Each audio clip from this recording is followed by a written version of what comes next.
14 फरवरी 2019 शाम के लगभग 3 बजे जम्मू श्रीनगर हाईवे पर एक जोर का ब्लास्ट होता है। इतना जोर की आवाज सिर्फ हवा को नहीं, देश के जज्बात को भी चीर देती है। एक कॉन्वॉय, सीआरपीएफ के जवान और एक पल में सब कुछ बदल जाता है। धुआं, अफरा कफरी और फिर ब्रेकिंग न्यूज की लाल पट्टी। पुलवामा। उस रात दिल्ली में सिर्फ शोक नहीं था, एक खामोश गुस्सा भी था। और इस गुस्से के बीच साउथ ब्लॉक के अंदर कुछ और ही चल रहा था। एक ऐसी मीटिंग जिसका हर लफ्ज, हर पॉज, हर स्लाइड इतिहास लिखने वाला था। सवाल ये नहीं था कि जवाब दिया जाएगा या नहीं, सवाल ये था कैसे। पुलवामा अटैक की जिम्मेदारी जैश-ए मोहम्मद ने ली। इंटेलिजेंस एजेंसीज ने तुरंत इंटरसेप्ट्स और डिजिटल ट्रेल्स पर काम शुरू कर दिया। Signals intelligence, satellite imagery, human sources सब एक्टिवेट हो गए। कुछ ही घंटों में एक नाम बार बार उभर कर आने लगा, बालाकोट। बालाकोट पाकिस्तान के खैबर पख्तूनख्वा प्रोविंस का एक शांत सा शहर, जहां पर अलिजिडली एक ट्रेनिंग कैंप ऑपरेट हो रहा था। ये कोई बॉर्डर के पास का लॉन्च पैड नहीं था, ये लाइन ऑफ कंट्रोल से काफी अंदर था। और यहीं से शुरू होती है असली कहानी। 17 फरवरी के आसपास प्राइम मिनिस्टर नरेंद्र मोदी को एक हाई लेवल इंटेलिजेंस ब्रीफिंग दी गई। कमरे में national security adviser, top military brass, रॉ और आईबी के सीनियर ऑफिसर्स मौजूद थे।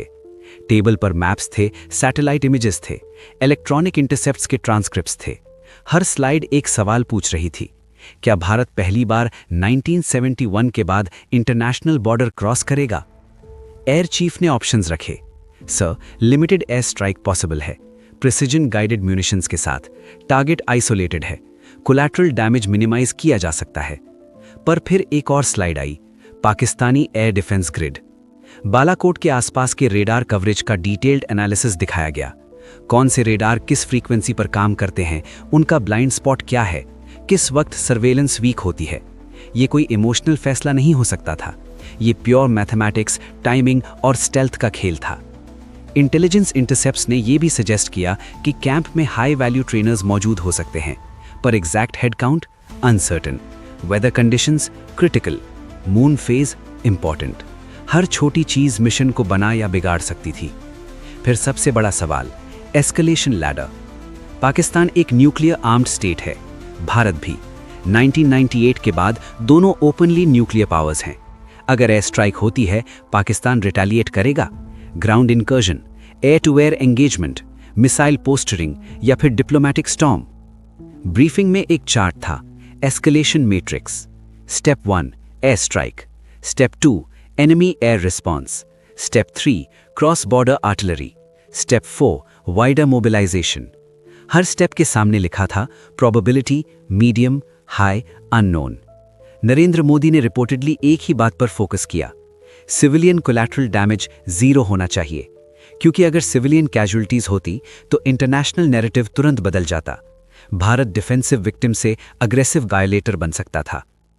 इंटेलिजेंस ने एक और इनपुट दिया, कैंप हिल साइड पर है, ट्री कवर ज्यादा है, रीइंफोर्स्ड स्ट्रक्चर्स हो सकते हैं। इसका मतलब सिंपल बॉम्ब रन काफी नहीं होगा, प्रिसिजन स्टैंड ऑफ वेपन्स की जरूरत होगी।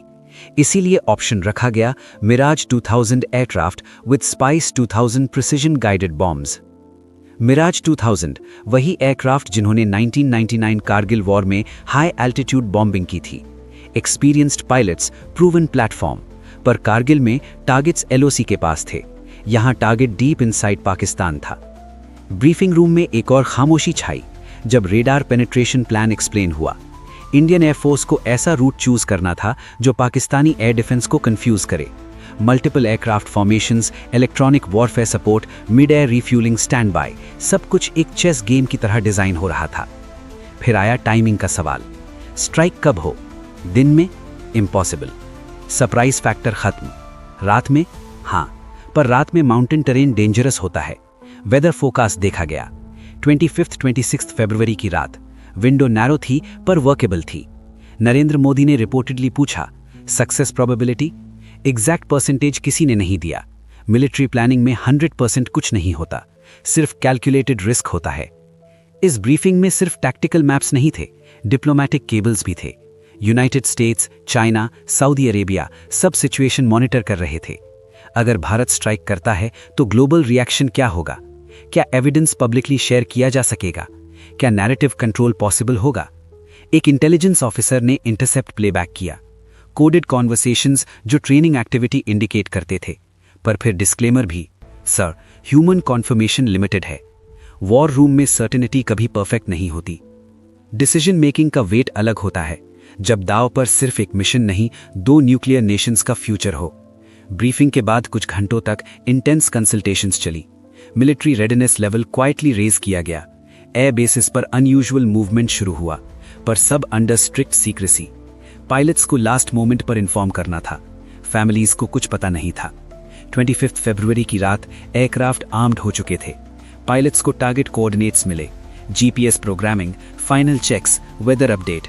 हर पायलट जानता था अगर पकड़े गए तो ये रूटीन सॉर्टी नहीं होगी। साउथ ब्लॉक में लाइट्स चल रही थी, रियल टाइम मॉनिटरिंग सेटअप था, radar feeds, communication channels, encrypted updates, हर मिनट की रिपोर्ट आ रही थी। 26 फरवरी अर्ली आवर्स, मिराज 2000 जेट्स ने टेक ऑफ किया। मल्टीपल डायरेक्शन से मूवमेंट ताकि पाकिस्तानी रेडार्स को कंफ्यूज किया जा सके। इलेक्ट्रॉनिक वॉरफेयर एक्टिवेट किया गया, साइलेंस डिसिप्लिन मेंटेन किया गया। जब एयरक्राफ्ट लाइन ऑफ कंट्रोल के पास पहुंचे, टेंशन अपने पीक पर था। रेडार लॉक का रिस्क, इंटरसेप्शन का रिस्क, पर मिशन स्पीड और अल्टीट्यूड केयरफुली कैलकुलेटेड थे। और फिर release point, spice 2000 bombs stand of range से रिलीज किए गए। टारगेट कोऑर्डिनेट्स फीड हो चुके थे, कुछ सेकंड्स जो सालों जैसे लगे। फिर पायलट्स ने टर्न लिया, एग्जिट मनूवर, सबसे क्रिटिकल फेज। क्या पाकिस्तानी जेट स्क्रैम्बल होंगे? क्या मिसाइल लॉक होगा? इनिशियल रिपोर्ट्स आईं, पैकेज आउट, यानी स्ट्राइक एयरक्राफ्ट सेफली रिटर्न कर रहे हैं। सुबह तक भारत ने ऑफिशियली अनाउंस किया non military pre-emptive strike against terror camp in Balakot. पर कहानी यहीं खत्म नहीं होती। 27 फरवरी को पाकिस्तान ने रिस्पॉन्स किया। उन्होंने अपने एयरक्राफ्ट लॉन्च किए, एयर स्कर्मिश हुआ, एक इंडियन मिग 21 बीसॉन डाउन हुआ, wing commander Abhinandan Varthaman capture हुए। सिचुएशन और ज्यादा वॉलेटाइल हो गई। ये वही एस्केलेशन लैडर था जिसका जिक्र ब्रीफिंग में हुआ था। इंटरनेशनल प्रेशर बिल्ड हुआ। यूनाइटेड स्टेट्स ने रिस्ट्रेंट की अपील की, चाइना ने डायलॉग की बात की, सोशल मीडिया पर नैरेटिव्स की जंग शुरू हो गई, सैटेलाइट इमेजरी एनालाइज होने लगी, कैजुअल्टी नंबर्स पर डिबेट होने लगा। पर उस पहले ब्रीफिंग रूम में जो सवाल था, क्या भारत डीप स्ट्राइक करेगा, उसका जवाब हिस्ट्री का हिस्सा बन चुका था।